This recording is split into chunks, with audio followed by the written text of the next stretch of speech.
A couple of days ago, I made a post and it was regarding this woman who had put out her son who had come back to live. He's 27, fell on hard times. She had three rules: no overnight company. If you mess up, you clean up, and you got to go to church on Sundays. And that's it.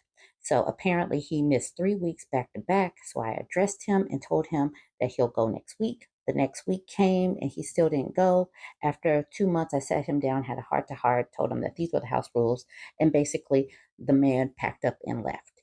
And now, well, the husband said that she was wrong, and now the husband talks to the son daily, but the mom only talks to her son now like maybe once a week, whereas she was talking to her son daily.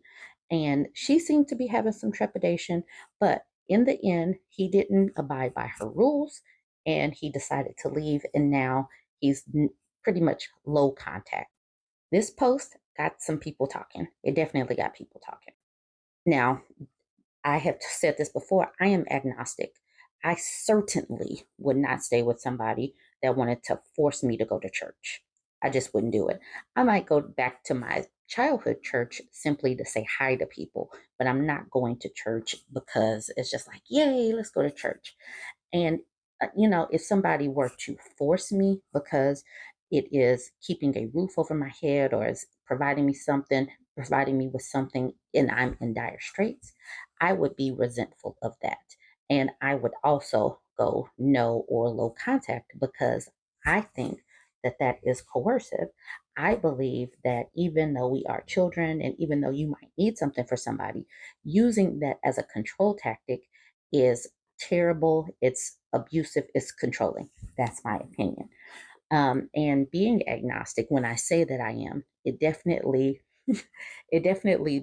brings a lot of people that are agnostic into my network. Like lots of people seem to come over because I'm agnostic and I talk about it, whereas typically the norm is Christianity in our country. So let's talk about a few of these comments. Pickle Me Please says, I don't know why it seems like parents are always itching to kick their kids out. It's so weird to me, especially coming from a culture where living with the family isn't a big deal. Move out or stay, no one is judging you as long as you aren't laying around. It's actually really nice to have family around if you get along. Let it be the reverse and his parents got too old to care for themselves or something happened to the house. If he said, you may not go to church, my house rules, how many people would agree with that? And then this person says, your point about reversing the roles is so important. If his parents lived with him and he said no church, everyone would talk about freedom of religion. That's a very good point. Like making someone denounce their religion in order to stay with them would be problematic. People understand that. People could understand that part. This person says, I was so jealous of people who didn't go to church when I was growing up. All this pomp and ceremony for nothing. 2 days off from school now turns into just one. Yeah, your house, your rules. But when kids attain adulthood, don't be surprised when they leave your rules and you behind. And that's where we are with society. Religiosity is declining. And that means that this control, this grip that it has on people is declining. And for these people that are simply trying to use heavy handed, fear based tactics, is making people go no or low contact with them. And some people simply are not ready to give that up. They still just want to be my way or the highway type of people. This person, Kayla says, I understand the mom's point of view, but disagree. My own personal opinion is that children are free to choose their own path. Now he's not a child anymore, even though he was living at home. Forced church attendance is just wrong to me. Unknown says she's allowed to make the rules in her house, but if she wants to have a good relationship with her son, she is doing something dumb. An adult child has no obligation to visit a parent and is unlikely to do so willingly. Now, if you have a very grown son who is lazy, won't cook, makes a mess, you might be willing to disrupt the relationship and want him to leave. Tricity says, Mama was wrong. She absolutely has the right to dictate how others are expected to behave in her home, but demanding others go to church? Church is an activity outside the home. She gets to have no say in whether someone does or doesn't go to church. Threatening to kick someone out your home, especially your own child, just because they don't want to go to church and waste half of every Sunday is manipulative and abusive. I'm willing to bet their relationship is on thin ice at this point. Declarate Your Voice says Muslim parents expect their children to go to mosque. I think you guys expect Christians to be all liberal, and that's not it. If she expects anyone that stays with her to go to church, that's one of her rules. Don't ever live with her. Get your stuff together, and that's absolutely her right. I don't believe that Christian parents are extra liberal. I think that many of them are heavy handed and controlling. And I don't think that Muslim parents or any other parents that have an expectation that your children follow your belief system is right. I think forcing a religion or faith is wrong. I believe that people should have the opportunity to choose the faith that they want to have or none at all if that's where they want to go. But people can say, these are my rules. Absolutely. But you don't get to have a relationship if someone sees it as coercive and no longer wants to deal with you. Miss Lola says, I think a lot of people pretend to be religious so they can use certain rules on others. If you practice what you preach, your pious energy will be more than enough for others to follow. Show by example, not by force. And I would think that an omnipotent, all seeing, all knowing God would know if a person is being forced to be there or a happy participant that is all in on their religion. An omnipotent and omnipresent God, how would they feel? You're being forced. And these people that talk about free will, they some liars. Liars. They don't actually believe that people have free will. You got free will to listen to me and do what I say is basically what they say to me, what it says to me. Casey says hard times are temporary. Being a religious bully does permanent damage to the relationship. They're both right. He willingly left. What the F did she think was going to happen? A God who is okay with not helping others who fall on hard times is no God worth worshiping, obviously. AB says, I grew up this way. Sundays in my house were always traumatic, yelling. My mom had a rule of no breakfast before church, cussing us out in the car and after church. How Christian. Needless to say, when I moved, I never returned back to church, and I never had a close relationship with my mom either. So I hope her God eases the discomfort of constantly knowing your kids really don't and won't ever F with you like that.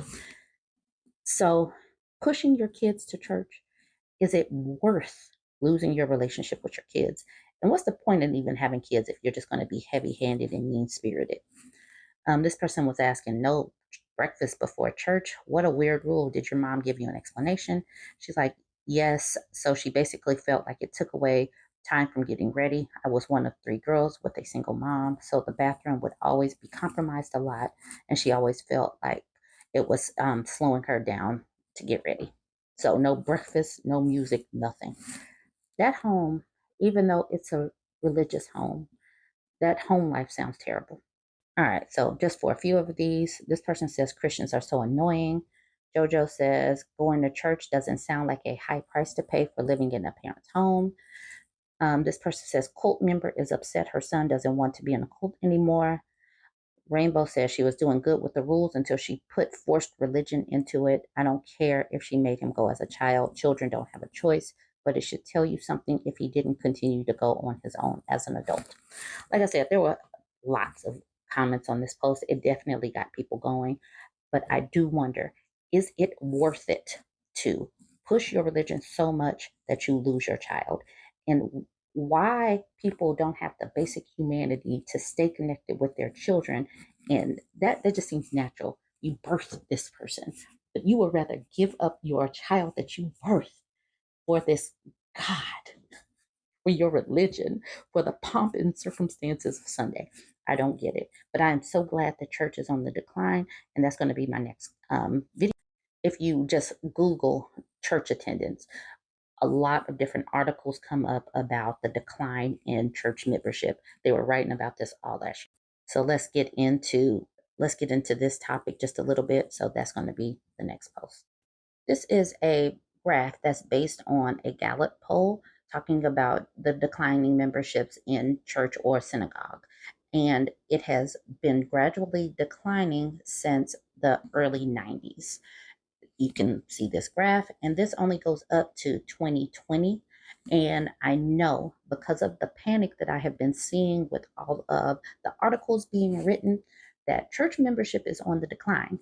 But, but you can also see it in the mannerisms, the talk, the socialization, how so many people are talking about the patriarchy, that you can see that the decline in membership and the decline in patriarchy is also going hand in hand with the rise in feminist rhetoric, like myself, how I'm always talking about this, and how women are being more assertive in what they want to do in life. And I believe that it all goes hand in hand. So let's talk about it. Last year, I saw so many articles that were being written about the decline in members in church membership. And yes, a lot of it did happen pre-pandemic. I mean, happened because of the pandemic. But a lot of these people did not rush back into church. And let's be for real, for real, for real. Church is a money maker. It's a money maker. We're in a terrible economy, and then going to church and hearing these pastors talk about you got to tithe this and give this, and people just don't have it. And there are some churches that use shaming tactics and don't give back to the community, and that those are discussions to have. But let's be real, people don't even need the middleman giving, their good word when people can actually just open the Bible themselves. Let's be for real. Church is a money maker for people, and it's a tax-free shelter for people. So yeah, lots of people it's a hypocrisy. People are going to work and then giving, giving, giving, and a lot of money.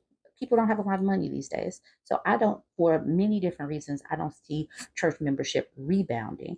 But what I do see happening is people being a little bit more assertive with their boundaries, with women being like, no, I'm not going to take this subservient role. I see the fog of what patriarchy has done being lifted off of women. And look at these dates. These are all from last year.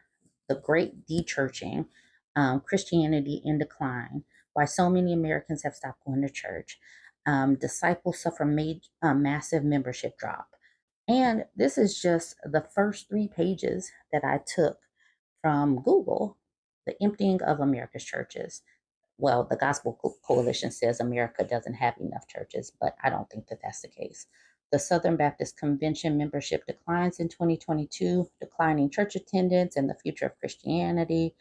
So, explaining the global decline of religion, lots of people are talking about this, and we're talking about it last year. That's the reason why I knew I could just go to Google and find this real quick because I've seen the article. I want to talk quickly about this quote that I saw from this article, Kurt Smith. Falling church membership should be a societal concern. And this was written a couple of years ago. Here's a quote from Gallup. U.S. church membership was 73% when Gallup first measured it in 1937 and remained near 70% for the next 6 decades before the beginning of a steady decline around the turn of the 21st century. Doesn't seem like an accident that the numbers have gone down the more and more that church gets involved in politics. Maybe people stop going to church because they are disgusted with the hypocrisy of Christian leaders who traded their principles for power and influence. Then it starts talking about some of the churches that didn't want to wear masks and that were anti-vax and all that kind of stuff. And they talk about how is this pro-life. And she said, my born again teen daughter can see the hypocrisy and tells us that it makes it hard to be a Christian. Maybe Kurt Smith can't see it because he depends on people being angry to donate to the Indiana Family Institute. What I really want to talk about right here is Christian leaders who traded their principles for power and influence.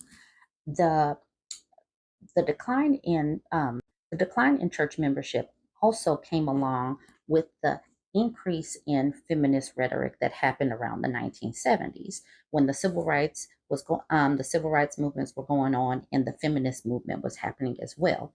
And then in the 1980s with the moral majority and Ronald Reagan, and now for the push for the pro-life people, all of this works hand in hand. But I do believe that the assertion of women wanting to be people and no longer being subservient and being seen as second class citizens in the church and in their homes, it all works together. So what I am proposing is that the decline in church members. So once again, this graph, and you can see the steady decline. This is 1990. Women have mostly their rights. We can get bank accounts, we can do all of the things. We can go to school, we can get jobs, all of those good things. Is it any wonder that the church hold on us is lessening? I don't think that it's any coincidence that once I left the church, that and that fog of religion lifted off of me. For me personally, that pick meism that is embedded in me because I'm supposed to serve somebody, I'm supposed to serve this male God, I'm supposed to serve men, that pick meism lifted from me.